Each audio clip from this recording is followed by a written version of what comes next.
गणेशाय नमः। श्री श्री वैद्यनाथो विजयते तरां करोतु सानः शुभहेतुरीश्वरी शुभानि भद्रान् विहन्तु चापदः। कामेश्वर सिंह दरभंगा संस्कृत विश्वविद्यालयस्य कुलपति महानुभावानाम् आदेशानुपालन प्रसंगे पुनश्च प्रोफेसर दिलीप कुमार झा सीसीडीसी महोदयानां निर्देशानुपालन प्रसंगे च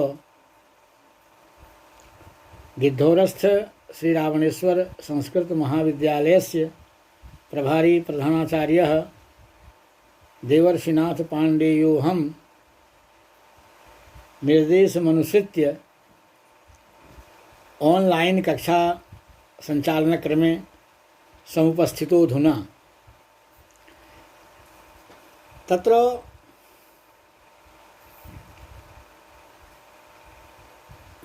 ऑनलाइन माध्यमेन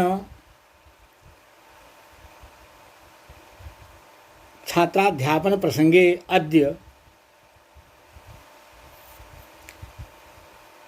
उपशास्त्री कक्षायाः पाठ्यग्रन्थत्वेन स्वीकृतं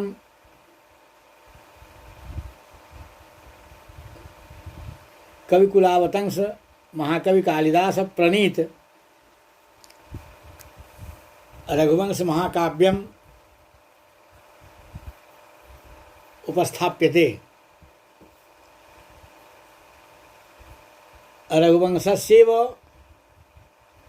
रघुवंश महाकाव्यस्य द्वितीय सर्गस्य पाठः इदानीं प्रचलति।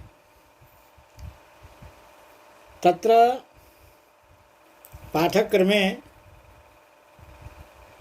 एतत् पूर्वस्मिन् श्लोके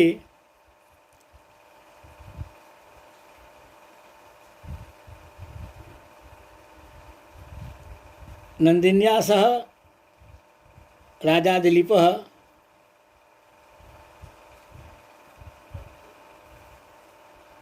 उभावेव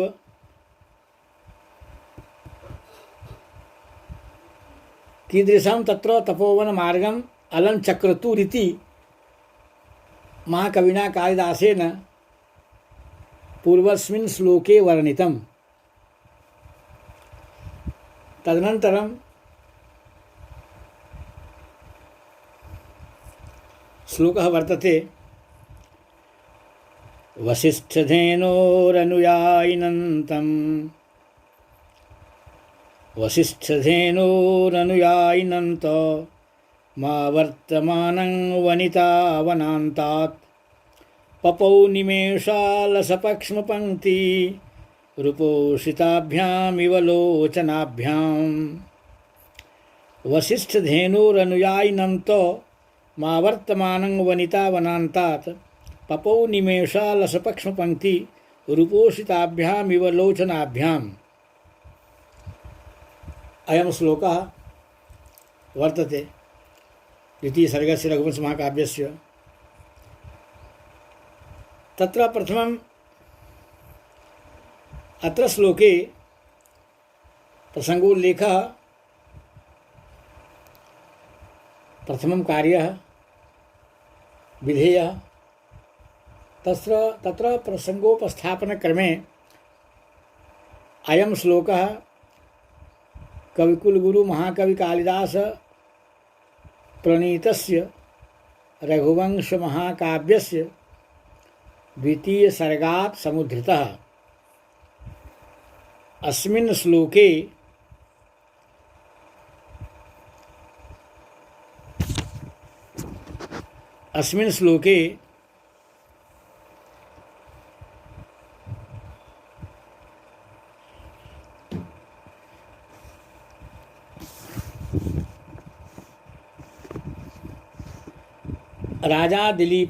राज्ञः दिलीपस्य धर्मपत्नी सुदक्षिणा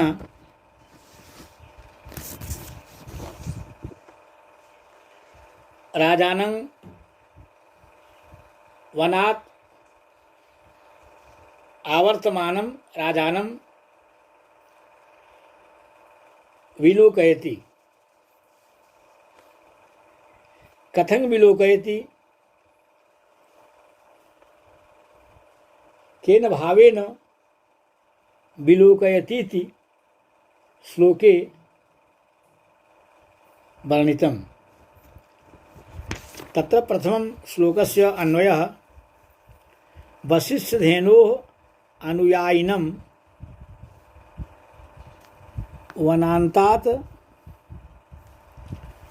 आवर्तमानं तं वनिता निमेषालसपक्ष्मपङ्क्तिः सती लोचनाभ्याम उपोषिताभ्याम इव पपौ पपौ।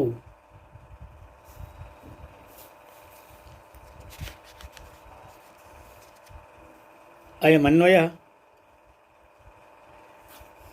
व्याख्याक्रमश्च वसिष्ठस्य वसिष्ठधेनोः अनुयायिनं तो वसिष्ठस्य महर्षेः कुलगुरोः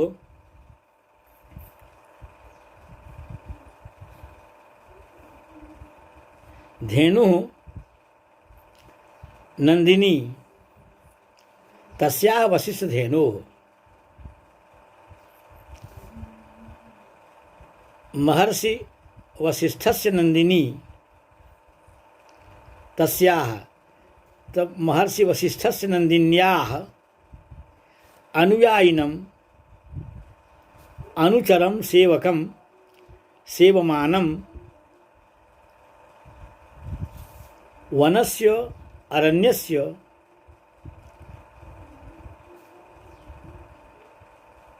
अन्तः प्रान्तः तस्मात् वनान्तात् वनैकदेशात्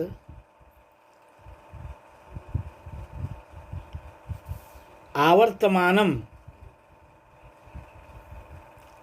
प्रत्यागतं परावर्तमानं तं राजानं दिलीपं वनिता सुदक्षिणा दिलीपराज भार्या निमेषालसपक्ष्मपङ्क्तिः निमेषालसपक्ष्मपङ्क्तिः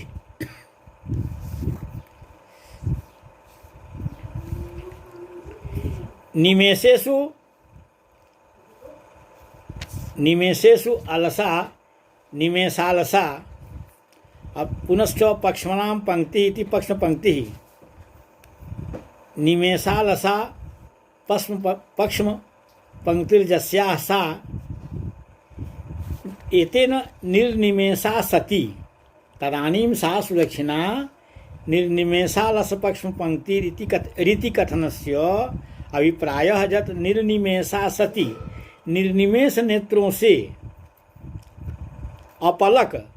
निर्निमेष का हिंदी में मातृभाषा में अनुवाद होता है अपलक। निर्निमेष अपलक होती हुई अपलक भाव से अपलक नेत्र से निर्निमेषा सती लोचनाभ्याम नेत्राभ्याम नयनाभ्याम उपोषिताभ्याम कृतोपवासाभ्याम इव यथा पपौ पीतवती पीतवती दृष्टवती पीतवती दृष्टवती ददर्श ददर्श ददर्श लिट् लकारस्य रूपं वर्तते। ददर्श परोक्षे लिट्।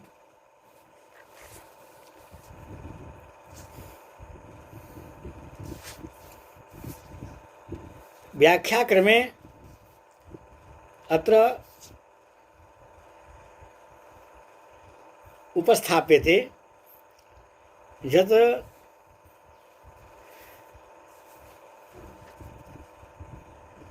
महर्षि वसिष्ठस्य नंदिन्याः जः अनुयायी सेवकः खलु राजा दिलीपः जः राजा दिलीपः दिने नंदिनीं चारयति स्म वने गोचारणानन्तरं सन्ध्याकाले यदा वनात् प्रत्यावर्तते आगच्छति निवर्तते तदानीं निर्निमेषा सती दिलीप राजमहिषी सुदक्षिणा राजानं पश्यति इत्येवात्र निर्निमेषा सती उपोषिताभ्याम इव लोचनाभ्याम ऐसी आँखों से, इस तरह की आँखों से, निर्निमेष नेत्रों से देखती रही, अपलक नेत्रों से देखती रही, जैसे कि नेत्रों ने उपवास किया हो।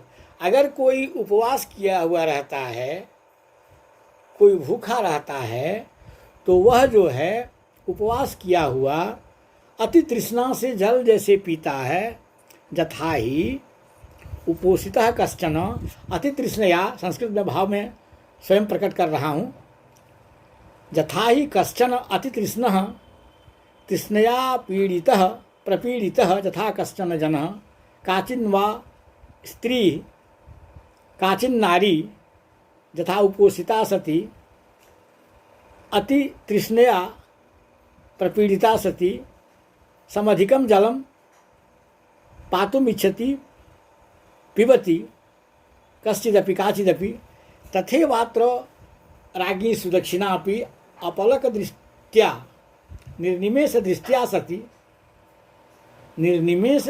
सती वनात् आवर्तमानं तदानीं राजानं निर्निमेषा सती ददर्शो दृष्टवती।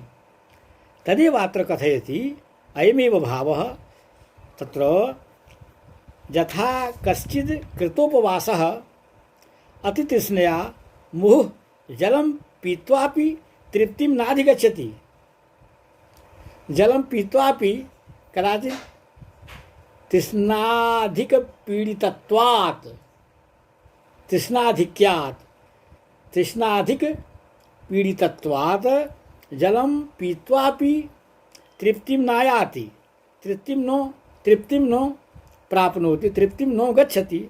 तथैव इदानीं दिलीपराजमहिषी सुदक्षिणा वनात् प्रत्यागच्छन्तं वनात् परावर्तमानं राजानं दिलीपं तदानीं अतितृष्णया नेत्राभ्यां कीदृशाभ्यां नेत्राभ्यां निर्निमेषाभ्यां नेत्राभ्यां, निर्निमेष नेत्रों से, निर्निमेषाभ्यां नेत्राभ्यां पपौ ददर्शो पीतवती तृष्णया यथा जलं, तृष्णया पीडितः यथा कश्चित् यथा जलं पिबति, तस्मात् अत्र पपौ क्रियापदं वर्तते। पपौ पीतवती, पिया मतलब लगातार देखती रही, निर्निमेष नेत्रों से लगातार, अतृप्त नेत्रों से लगातार रानी सुदक्षिणा राजा दिलीप को देखती रही। यही कहने का भाव है कि यथा कश्चिद उपवास युक्त जन, संस्कृत में ऐसा इसको हम भावार्थ करेंगे, यथा कश्चिद कृतोपवासः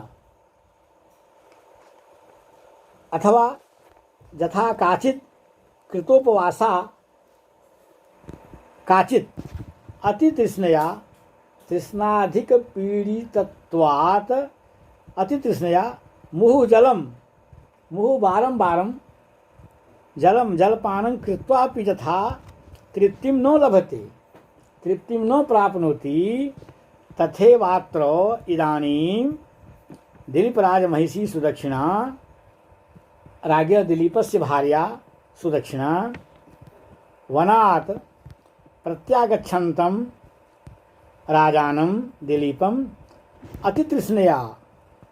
अतितृष्णया नेत्राभ्यां निर्निमेषाभ्याम नेत्राभ्याम इव ददर्शो दृष्टवती पपौ। अत्र ददर्श पपौ इति क्रियापदं वर्तते। पुनश्च रघुवंश महाकाव्यस्य द्वितीय सर्गे यावन्तः श्लोकाः वर्तन्ते ते सर्वे श्लोकाः उपजाति छन्दोबद्धाः इति भवद्भिः वेदितव्यम्। उपजाति छन्दोबद्धाः द्वितीय सर्गस्य सर्वे श्लोकाः वर्तन्ते इति भवद्भिः ज्ञातव्यम् समिति।